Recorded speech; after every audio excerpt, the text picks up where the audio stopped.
This is my box with the Open EVSE in it.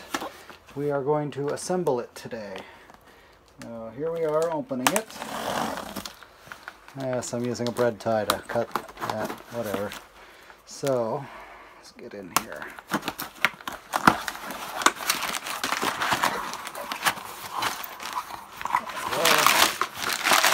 Packaging material, stuff with my name on it, Open EVSE Wi-Fi kit, and Open EVSE kit, $269. Okay, so, yep, that's that. Here is the unit. Got the, oh hey, I need to back up a little bit. Okay, it's the 40 amp version. Menu button goes here. Very nice. So, open it up and all the stuff is on the inside apparently. Now, I got just the unit with no cords. So I'm going to have to come up with a power cord. For now it's just going to be 120 volt. I got the version that will do level 1 and level 2. So I will be able to run this at 120 volt until I get a proper 240 volt outlet figured out. So it's got components. Here's the Wi-Fi kit. Looks like it just plugs in quite nicely.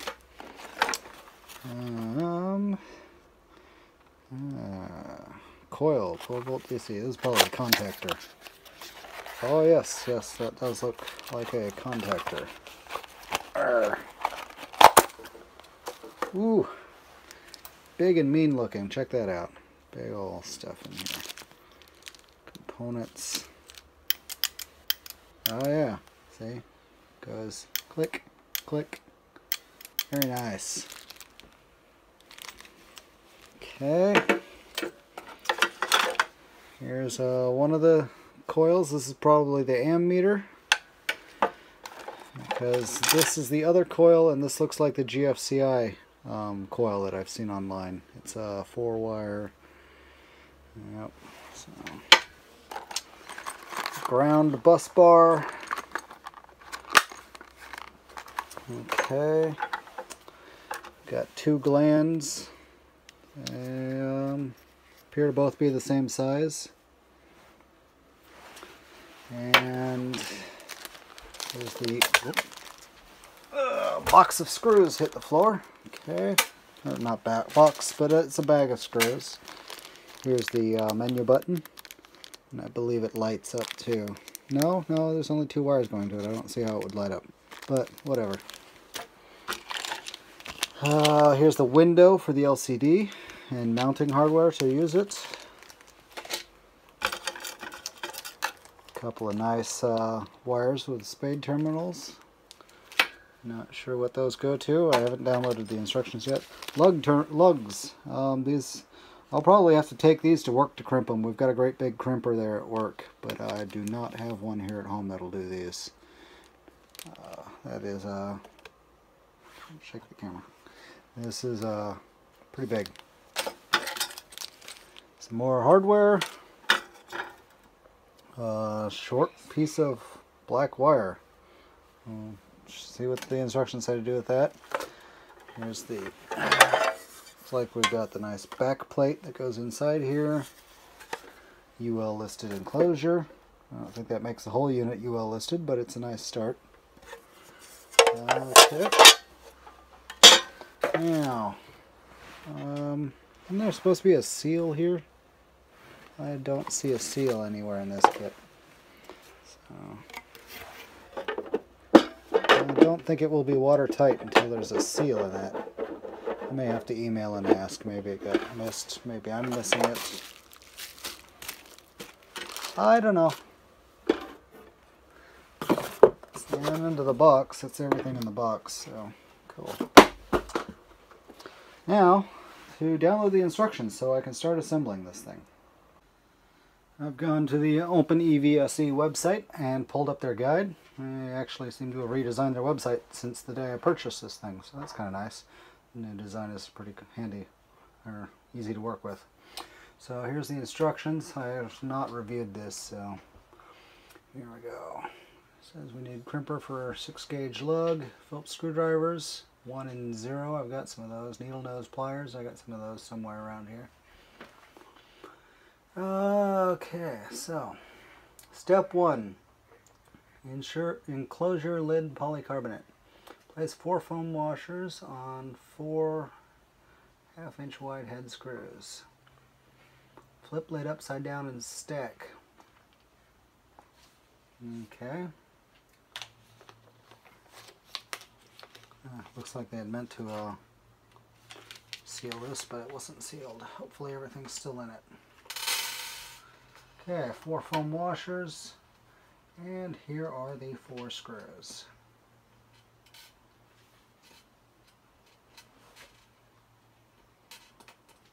I'm going to be doing a lot of video editing.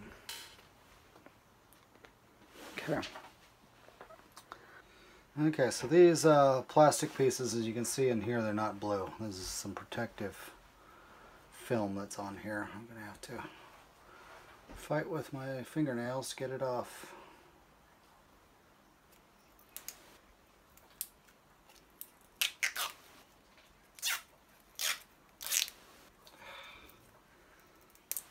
Very difficult to peel off.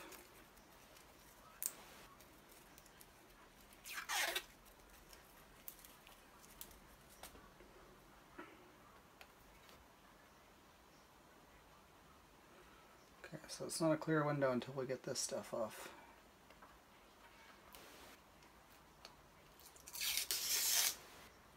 Oh wow, it's only protected on one side.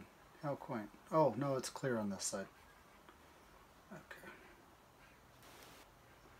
There we go. Now you got to make sure you peel off the protective layers from both sides of this. Otherwise it won't be as clear as it should be. So. Can we see this over here? Let's scoot over a little bit. Okay.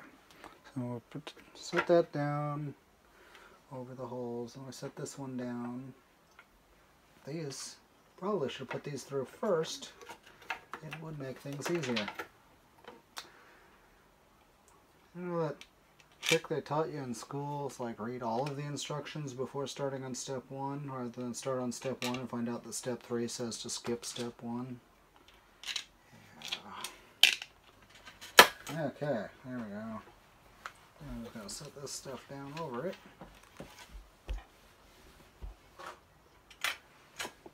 Foam seal, spacer, and compress the foam and thread the 4 hex standoffs. Okay, yeah, tighten each one hand tight. Yeah, makes sense.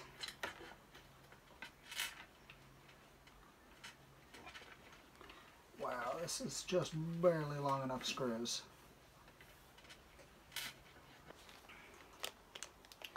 So, O-ring seal on the outside. Do not over tighten seal. If it squeezes out of place, the button is too tight. Oh, that makes sense. Okay,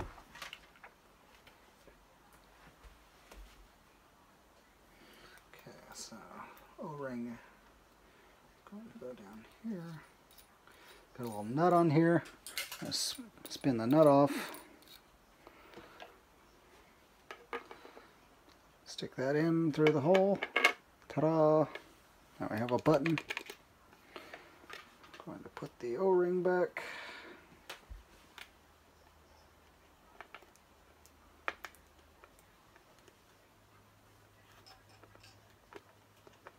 Easier said than done since it's so snug. Okay, now I'll fix this. So I want these square just because it looks better that way, and it'll probably be easier to work with.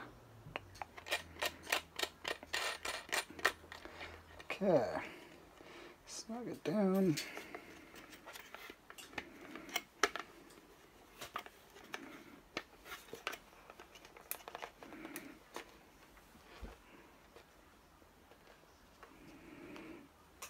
Whoop, squished it out. That was too tight. Let's try again. Nope, too tight. Well, this thing's not the greatest O-ring. I have much more rigid O-rings. Come on. I should be able to get it tighter than that. There we go. Gotta play with it a little bit to get that O-ring to stay in place while you snug it down enough to actually be snug. It's a nice button. It's not a light-up button like I thought I'd seen on some of them. I think this word menu should be closer to the button, but whatever. Test enclosure lid for water tightness. Spray water around the LCD window and button and ensure water does not leak. Okay, so I gotta take it to the sink and do this. You'll just have to take my word for this step. Okay, I guess that's hand tight. So, we've got a window installed now. Cool.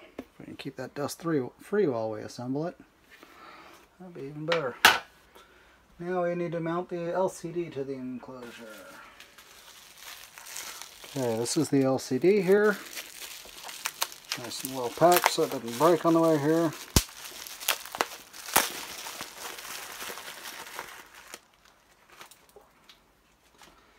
Normally this LCD is parallel. It uses all of these pins, but they've attached a daughter board to the back of it, thus making it way more expensive than it needs to be, but hey, it makes it I2C, so it only takes 2 wires off the microcontroller, but it totally could have done it without having to do that.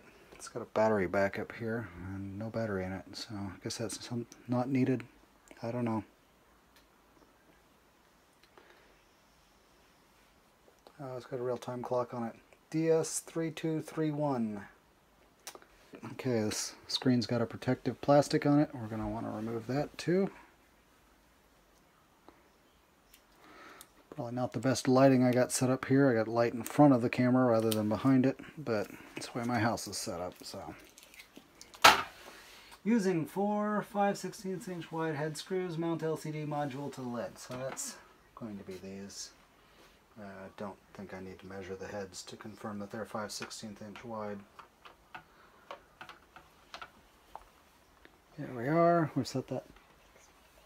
Cool. We've now got this in place. It'll be really easy to put the screws in. Okay, a little screwdriver. Yeah, there we go. This is number 1. Oh, that's cute. It doesn't really fit through these holes.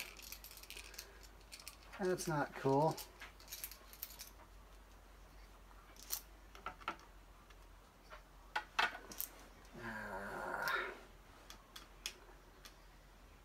Slight design flaw here, guys. The holes are too small. We'll just have to ram it through, I guess. I'm ramming it through. These holes should have been slightly larger. To the bottom and just keep tightening it. It'll get the idea.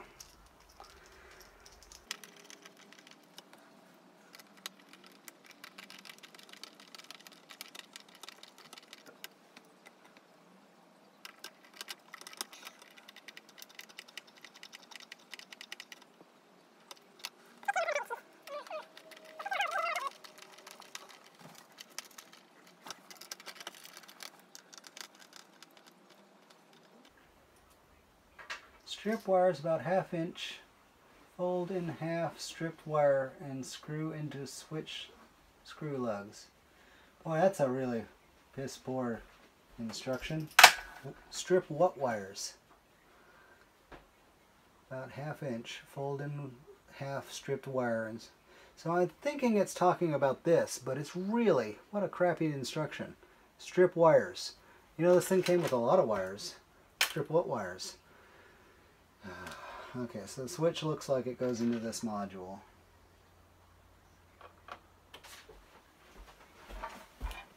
Oh, dikes will do the job. Strip about 1/2 inch and fold it over. Okay. There we go. Not a proper wire stripper, but I've got mad skill, yo.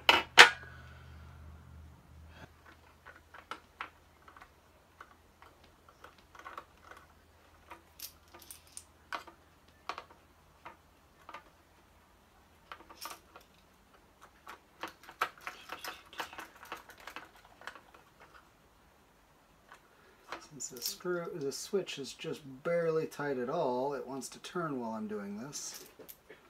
Gotta hold it still with one hand, because if I made it any tighter, that rubber O-ring pops out.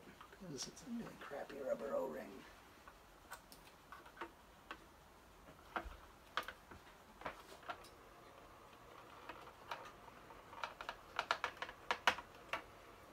Whatever. Wired up, plugged in. Very nice. Connect. Okay. Connect the 3-pin cable to the connector to the LCD module. It's not a well, it's kind of a 3-pin, but it's only using 2. Connect 4-pin connector to LCD. Note the color that represents ground. Green is pictured. Okay. So,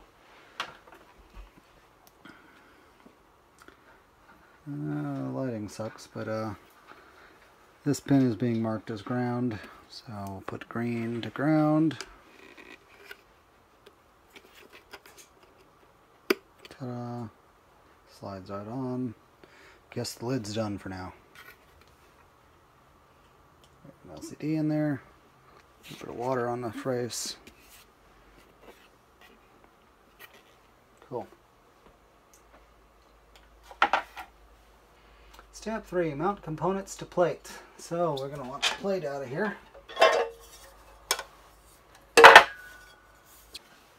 Mount EVSE board to the mounting plate with 4 number 4. Okay. Wow.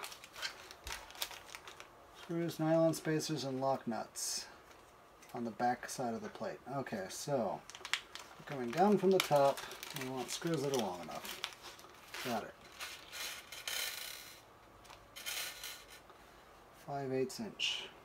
So probably these, since they're going to go through this little spacer here. Okay, so we want the board. This is the EVSE control board. Not much to it, huh? On the back we got a Atmega 328p, so it's just an Arduino, essentially. Now, first I'm going to figure out which holes this goes on. This is going to fit which side up?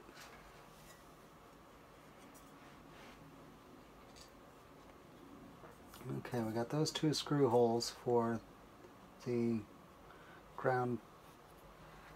Okay, so this goes here, facing that direction. Okay, looks good. Their photos are better than their instructions, but you know, documentation is hard to write, so.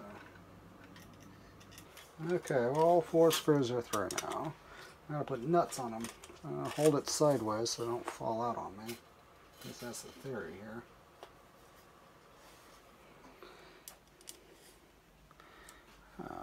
Constantly going off camera, pardon me. There's only so much I can do for that. I don't have a proper video studio set up in my tiny house.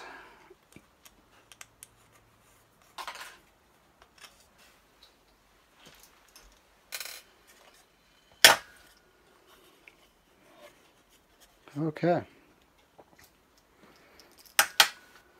Now,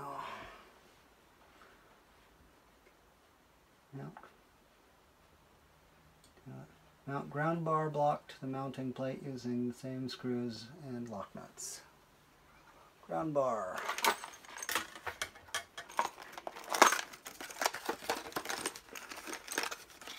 Ground bar comes with these massive screws, which I will not be using. Drop them on the floor. Whatever works.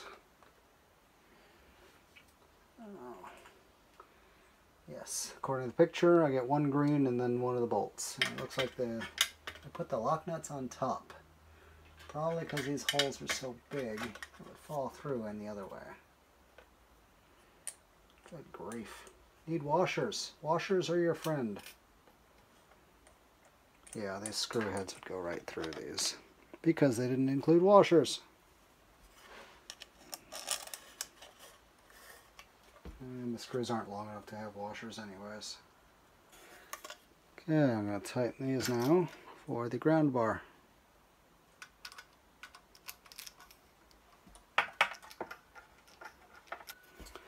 Okay, there we are.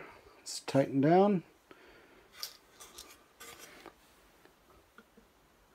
As seen in the picture here. Just like online. Okay.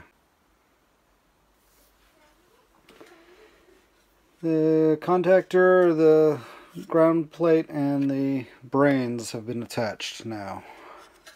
Everything's nice and snug.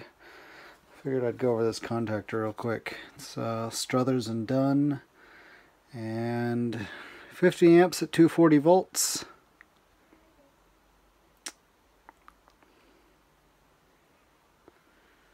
Yeah, okay, 50 amps at 240 volt AC.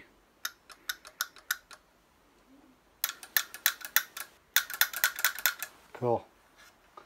That'll be easy to hear. It can be bolted into this now, I bet. Now, let's see. Okay, so we are going to take these lugs, these spade terminals really, and we're going to put them on the contactor.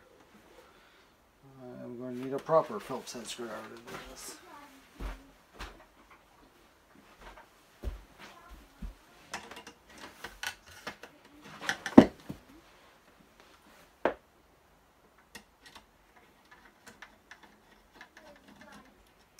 Okay, so I take the screw out,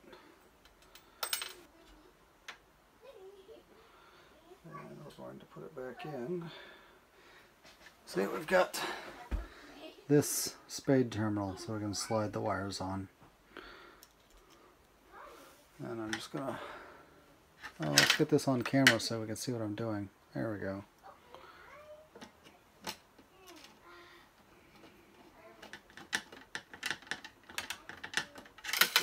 Extra tools I don't need at the moment out of the way.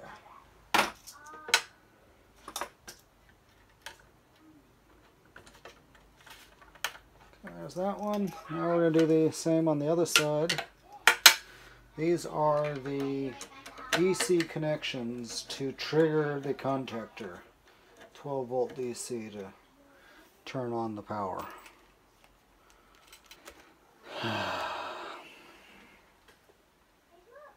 Okay, so red to this side of the relay. Not that it probably matters much. Black to this side.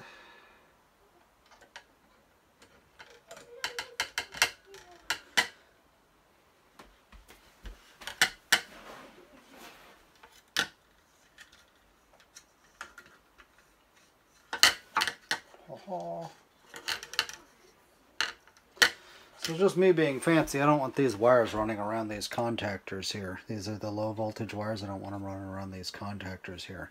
So I snuck this one right underneath.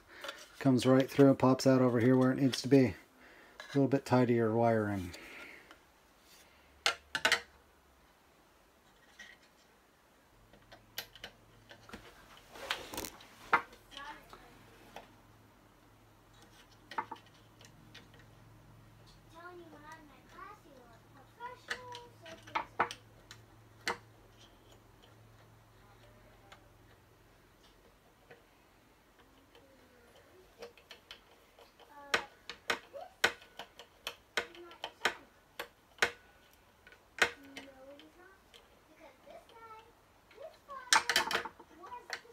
Oh, tight. Great.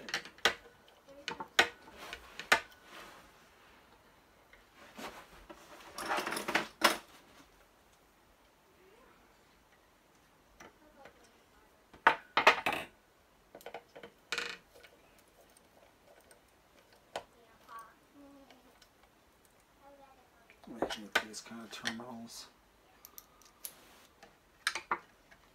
Okay. Looks like we got a good connection this time. Now this next wire is less than we gave me a shorter one. Nope. They're all the same length. Tesla, not so loud.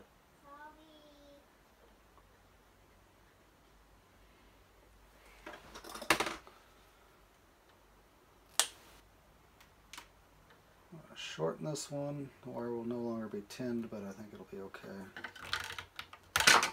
A little twist to clean it up.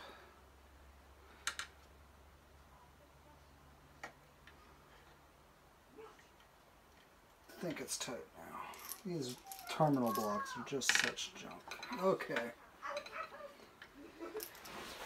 We are connected these two wires now.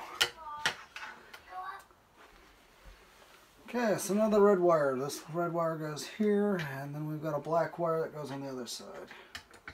Slide on. Slide on.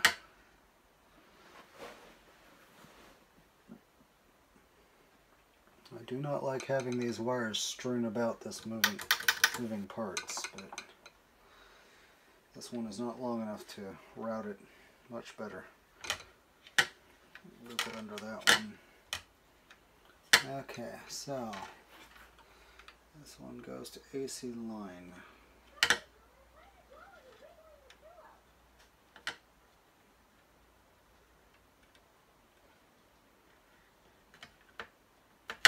Okay, torque the snot out of this one again.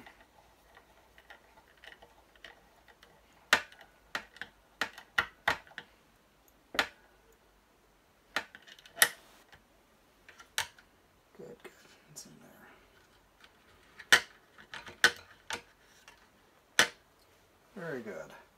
Now this one is going to be way too long, so I'm going to have to trim this one as well. I'm going to fish you under there. And we're going to trim you down to that. Torquey, torquey.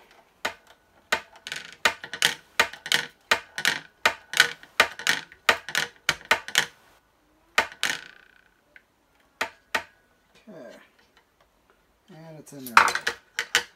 Cool. Two down. Now we want to do the orange wires. Oops, stay there. So connect, test the hot line of the contactor output. Okay.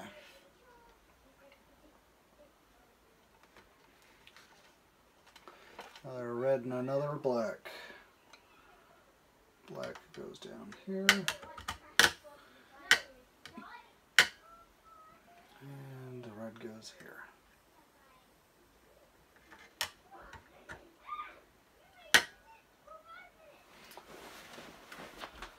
Okay, this one should be straightforward enough.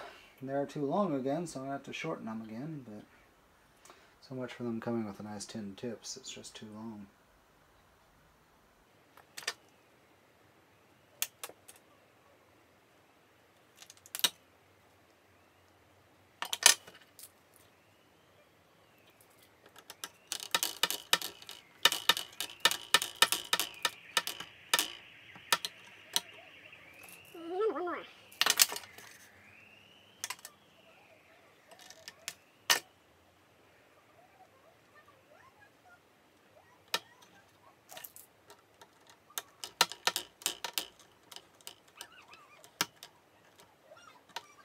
Okay, those are snug.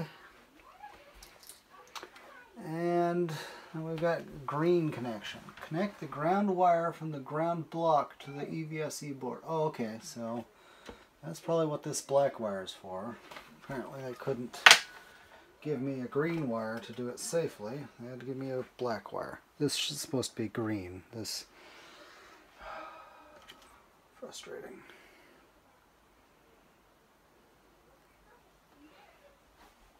Okay, which one of these is ground? There's ground.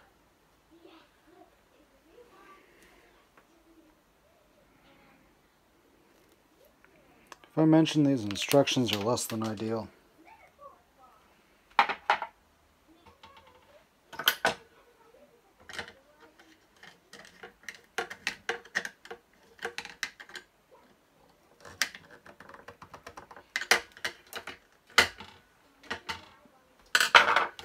Okay, ground is squished in there quite nicely. Just kind of fished it under there. It's not the prettiest looking thing. Got these wires hooked up. These wires. These two go to this side of the contactor. These two, yeah, they go to this side of the contactor. These are the contactor trigger wires. One of them is looping underneath. So there's that. My instruction here is about as good as the instruction on their website. It's less than ideal. Step 6, secure the mounting plate. Do I really want to put this thing in before I've got the I guess. It's going to be a real pain in the butt getting the ground screws into this thing while it's inside the box. Oh well. So we want the holes at the bottom.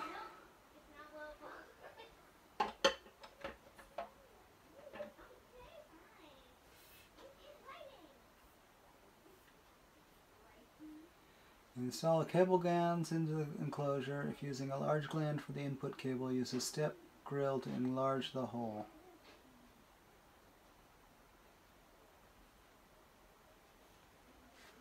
Okay, whatever.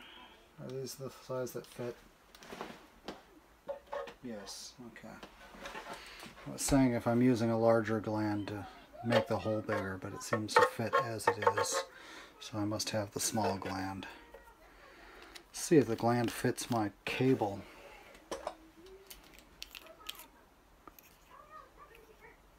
Okay, so this is supposed to be some kind of sealing, self-sealing thing. So I bought this big honkin' cable on eBay. It was says it's rated for 30 amps, but boy is it thick. 10 gauge, 16 feet long, but my car's only ever going to draw 27 amps, so this will be more than enough. So, ooh, that's is it gonna fit? I don't think it will. I don't know. Let's see. Oh, there we go.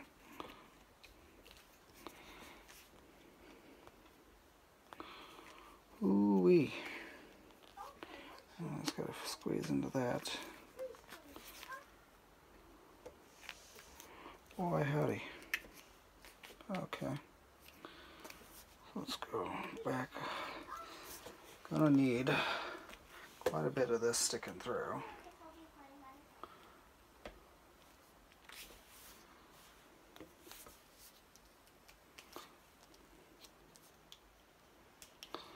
Now I can stick this through here, maybe.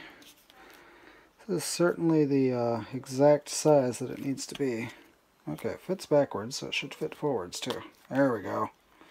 Okay, so this is definitely the exact right size gland for this thing. Wow. These are some tight things. Okay, so that has to get... Boy, oh boy. That would have to get over that. Okay. And then I've got to bring this up. And then torque it down. Okay. So I don't need to do that yet because I still don't know how much wire I'm gonna need a lot more than this inside the box.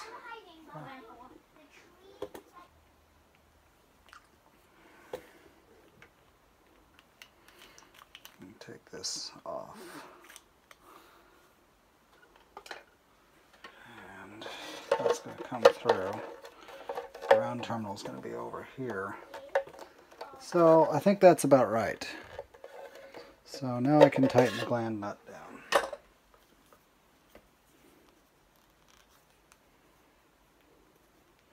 Square it up on the wire. And I've done this once before.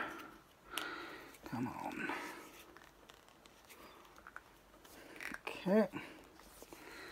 Looks good. I'll bring this up.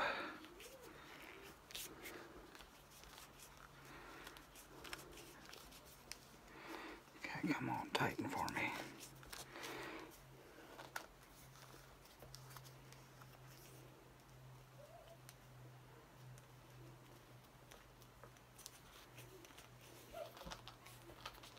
I think I'm going to need some bigger tools to get that to tighten. Okay, I've got a razor blade and I'm going to try and cut this open without cutting the conductors inside too badly.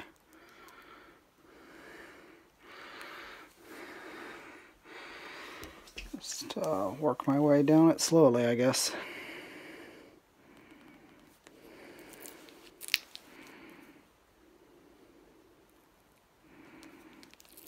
Cool. I'm not actually cutting all the way in, it's just kind of parting for me.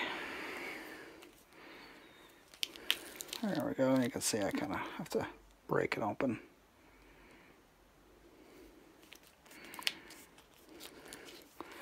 Working nicely.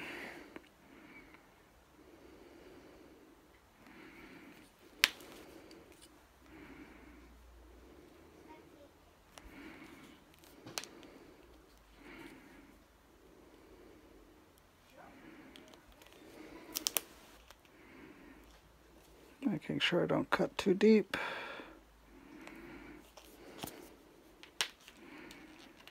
There we go. I'll just go all the way back to the gland. There we go. We're in. I'll just peel this off.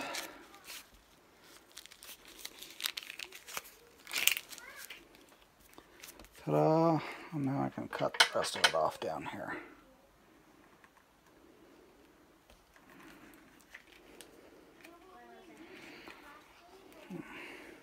Come on, let me in. There you go. Same deal on this side. Hey, y'all, watch me lose a finger.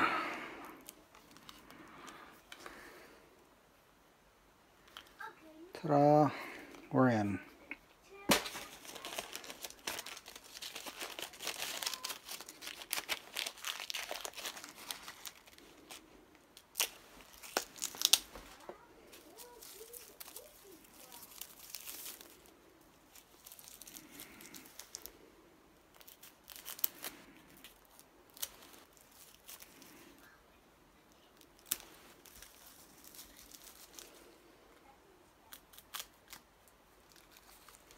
Ta-da!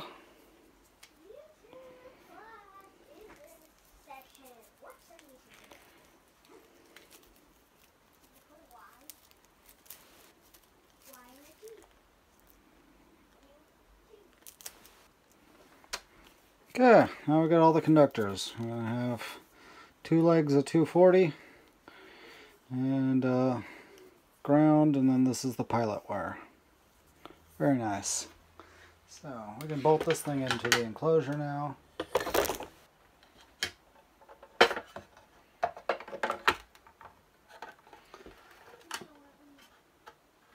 Seven inches of the exterior insulation removed. Let's see if I did 7 inches. Doesn't look like 7 inches to me. That's what she said. Hey, what do you know? Oh, 7 inches. Oh, just a just a touch over 7. I told you, honey. 7 inches.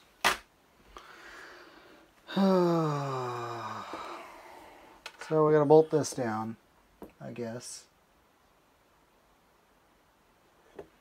I guess I'm supposed to have these 2 things inside here now. It didn't tell me anything about putting these in, but I see them in the picture all of a sudden. So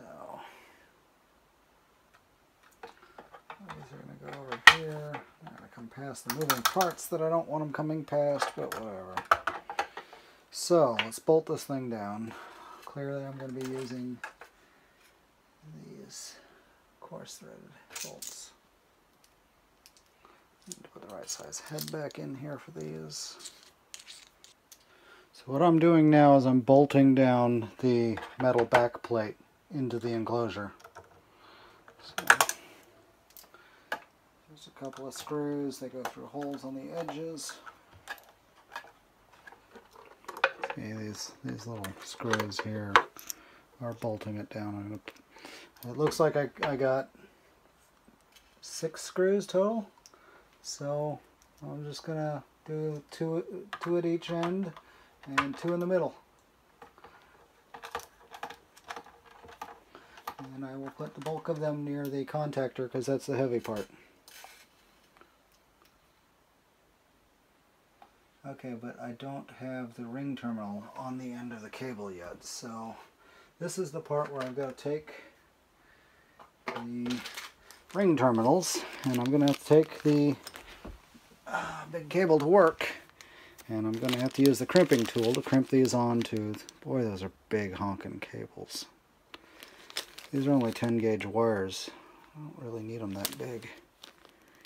Geesh, I could stick the whole freaking cable inside that thing without removing the insulation. That's how oversized these are. Maybe I will look around for something smaller.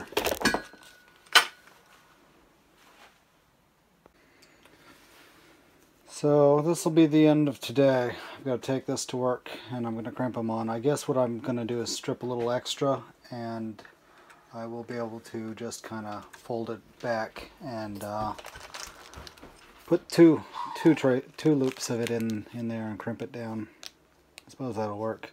If that doesn't, I can just get some 10 gauge ring terminals. They'll work just fine too. I may even have some out in my toolbox somewhere. I'll have to take a look.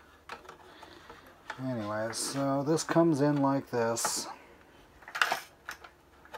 It's going to go in there. Ground will probably arrange it like that, and the ground's going to come around and go up there. Yep, it's going to make it. Pilot is going to go up here, and it's one of these terminals up here. Relay, so it's probably like that one or something. I'll probably run it under the contactor, run the pilot wire under the contactor like I did the other wire. Yep. And then these two are going to go probably on this side of the contactor. These ring terminals will just go there. I will leave extra wire in there, might as well. And I think they're going to go through this, but we'll get to that when we get there. And they're going to go through this too, I think, or one of them is at least. Cool. So, ring terminals tomorrow at work.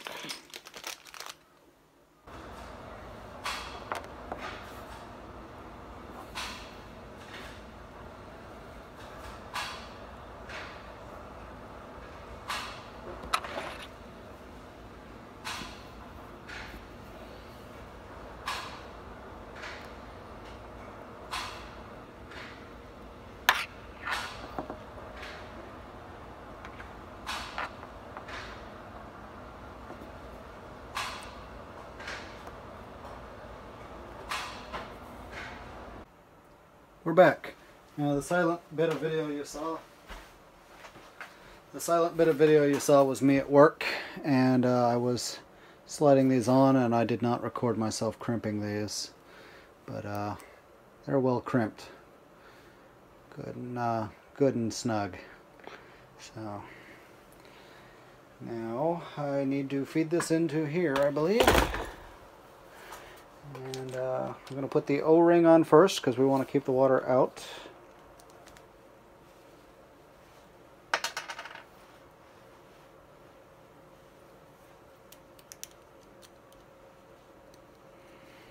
Okay, the O-ring is installed. We'll feed it in this way now.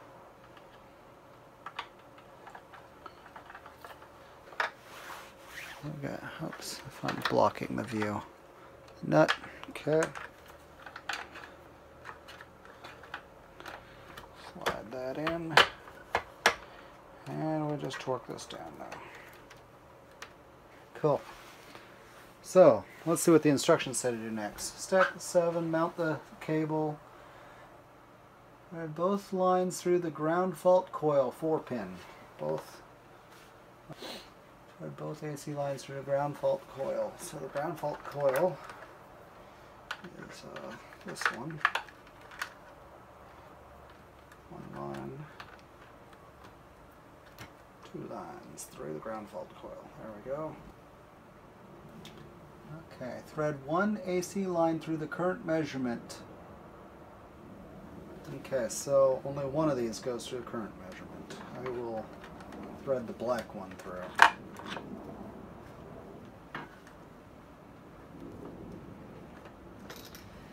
Okay. So next up, the ground should be connected with some extra slack, so if the cable is forcefully pulled, the pilot disconnects first and the ground last. Okay, good to know. Alright, I fished the pilot line under the contactor again because it's just flat wooden reach going around, and I don't really like having it pulled tight around the open AC lines. So it's going underneath, and now it just barely reaches. And do a little stripping.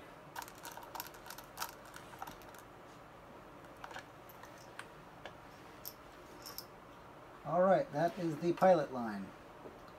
Now it's time to do the ground. The instructions show the pilot line. They show the coil wires, which I had already long since hooked up. So ground, I want about a ½ inch of that. The easiest way is just to run a razor blade and a loop around it, and then cut outward. Ta-da!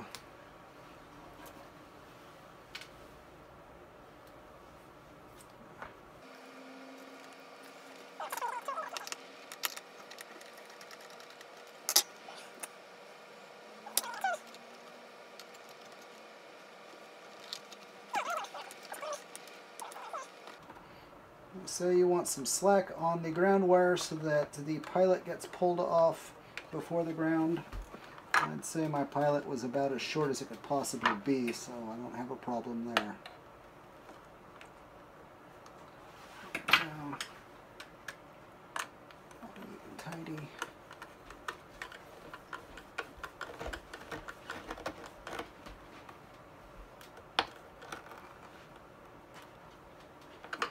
There we go, good and snug. Proper ground going out to the car. I'll have another ground coming in from the power in cable that'll hook up to this as well. Okay, so it's showing that I want these lines under these screw terminals here. So, okay, let's have a look at my final setup here.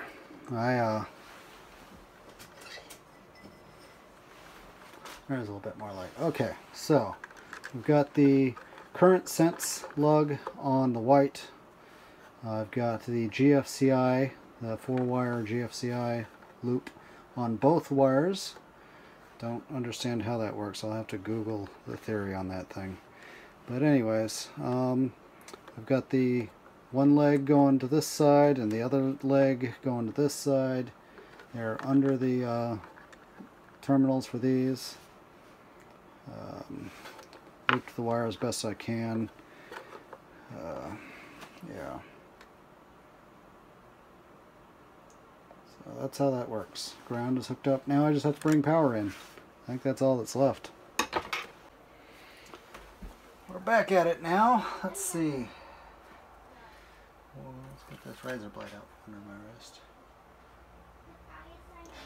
Let's see. Tighten the gland nut and cable gland and check its integrity. Okay. Seems to have integrity. Connect AC input. Okay, this is the one that I've got to come up with a temporary wire for, because I do not have the actual AC cable that I'm going to run in. Eventually I will crimp it. Well, their crimps look a whole lot different than mine did. Oh well. I crimped the snot out of mine. I did email today, and he says the seal should already be installed in the groove here. Looks like it is. Oh yeah, I see it. And the battery is optional to keep the date and time when you unplug it. It's definitely something I'm going to want because this thing will get unplugged a lot. So I'll have to order a battery. Alright, I've got a nice cable. It's 14 gauge wire. Got the gland nut tightened down as tight as it'll go. It's still a little loose. I'll probably wrap some tape around here to bulk it up so it doesn't pull out readily. This is only temporary until I can get a proper 10 gauge feed line into it. Let's see if I can strip this with the wire strippers, really.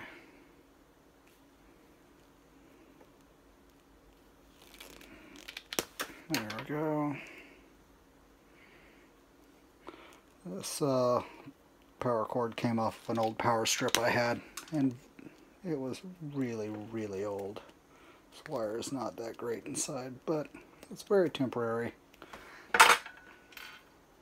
Probably shouldn't have been using it as power strip anymore. It's probably older than I was. It was from Radio Shack, and it had the Archer brand name on it, and it even had a serial number. So that'll tell you how old that thing was. Now, this crimper sucks, but it's what I got here at the house. I had a good crimper back in the day, but it got stolen. They always do. The best tools always get stolen. Heck, I even had two of them at one point. They both got stolen.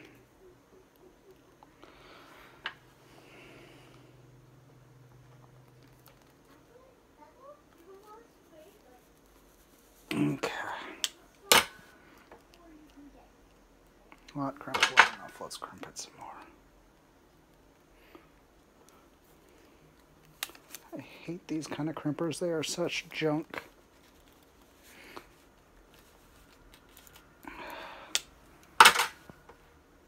Okay, now it's crimped. Not pulling itself out. So let's get some tape and tape this up real quick. Good old gaffer's tape. I got white gaffer's tape from a previous project. So I'll wrap around here a little bit. Just bulk this up so it won't go through the gland nut. There we go. And another layer.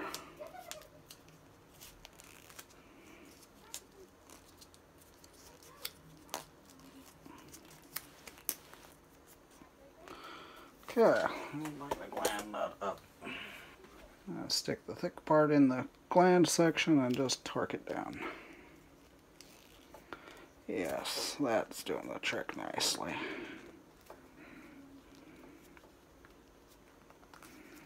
Okay, snug now. That'll do the job. Good long-term temporary solution. Hopefully I don't have to run like this for too long. Okay. Feed that in. Oops, I need the O-ring on the outside.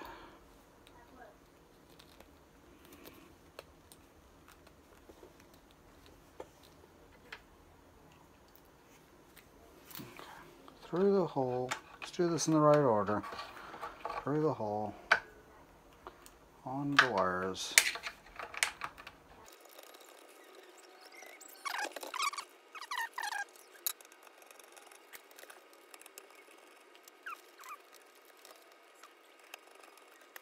Okay, and then ground.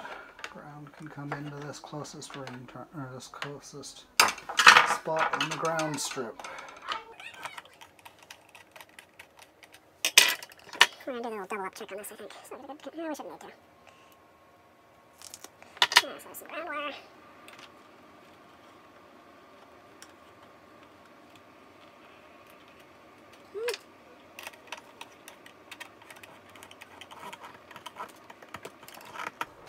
There we go.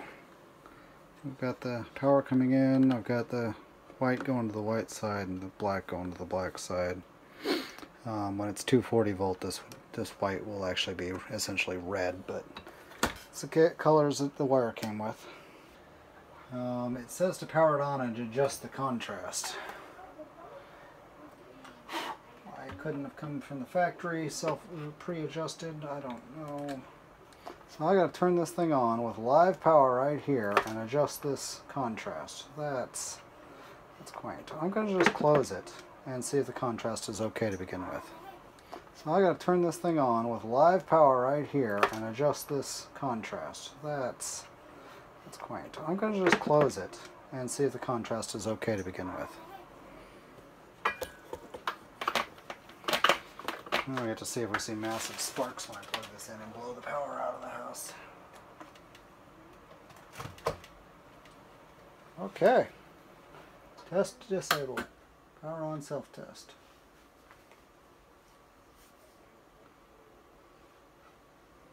Okay, contrast looks good if you're...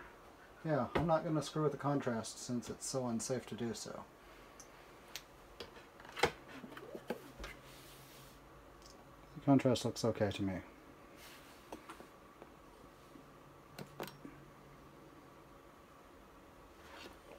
What on earth? Sleeping? Ready. Oh, we gotta hold the button down. Yeah, maybe I do want to adjust that contrast.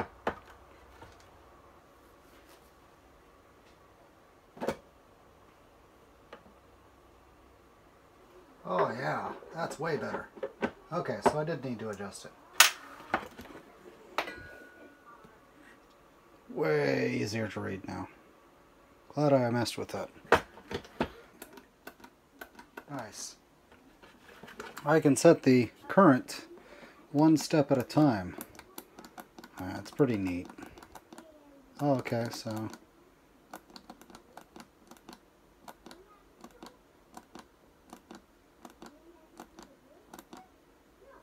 it goes up to 24 and then back to 6. Wonder why it only goes up to 24. Shouldn't it go up to 27? Oh, this is L1. Okay, we're on level 1. So I have a 20 amp breaker. I'm going to try 17 amps. Okay, ready, level 1, 17 amps, 0 watt hours, 0 kilowatt hours. I guess the next step is to, well, finish the instructions, and I'm probably going to go plug it into the car and see what happens. Instructions didn't mention anything about the Wi-Fi.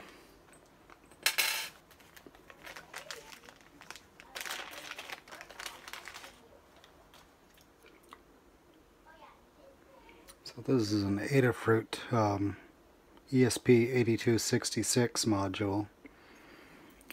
Might be a custom wire, but I bet it's not $37 at Adafruit. Anyways, how about the Wi-Fi? Where's the Wi-Fi instructions? Okay, let's unplug this. I don't have power in there anymore.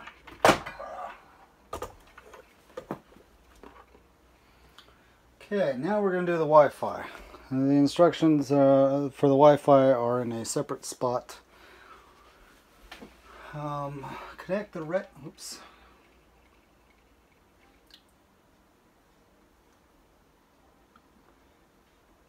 Connect the red lead of the UBEC power module to the plus 12 volt header labeled relay 1-2 common. So I have to put it in there with this wire? How lame is that? Make me red to relay 1-2 common. How stupid. Okay. I dislike this. Crappy terminals to begin with. I'll have to put 2 wires in here.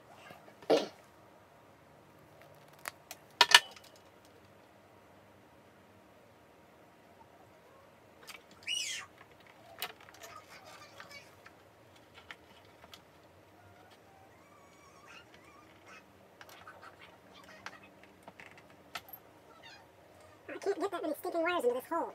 You stupid thing.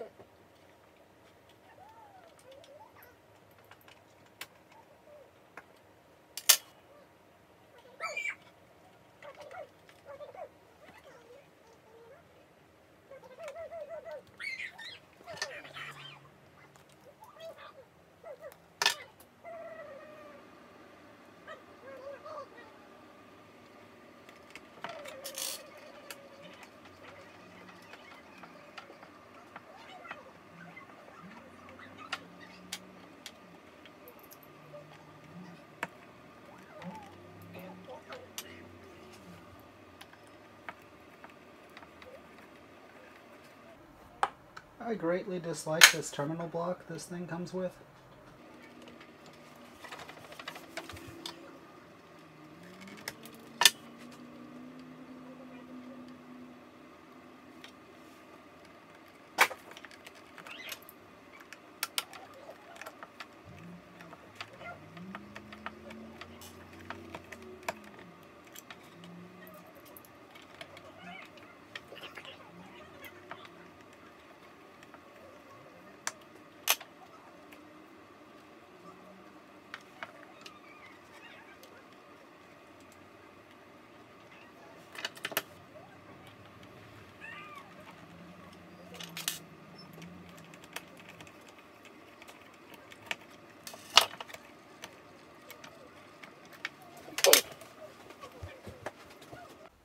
Well, that was entirely too difficult to get that back into the block.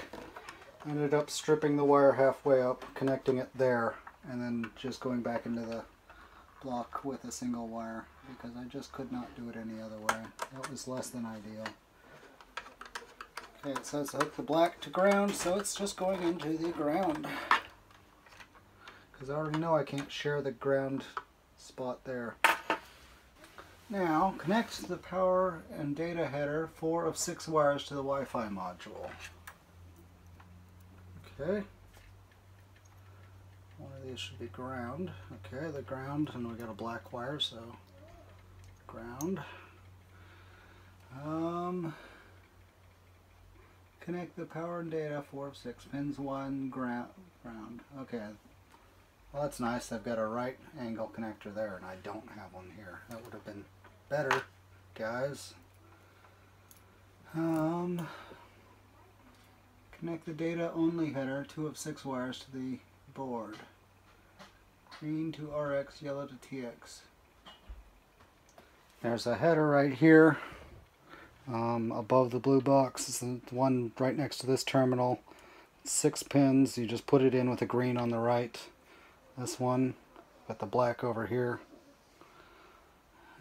And it looks like it's got double stick tape, so I guess they expect me to put it right there.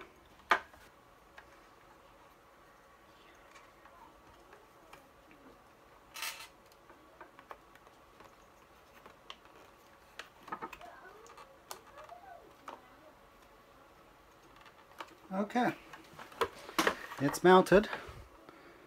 That's where it's going to be, right next to the switch.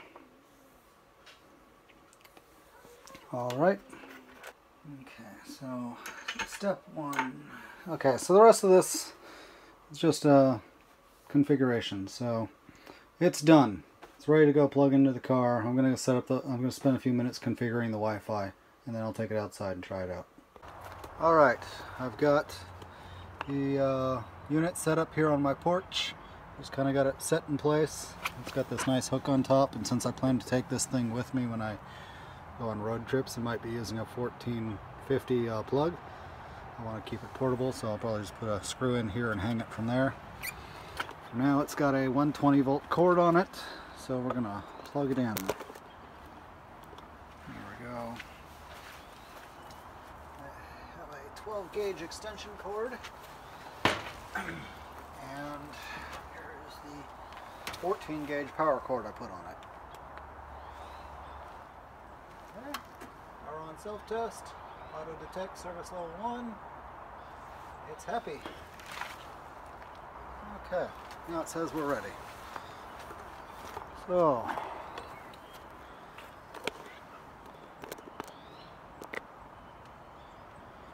let's try plugging it in for the first time.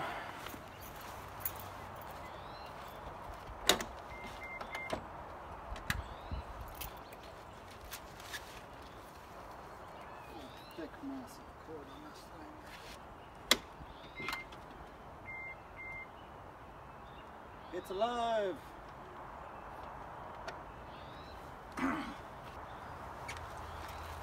Let's go have a look. I've got it set to 17 amps, but according to this, it is drawing 16 amps. So, good and safe.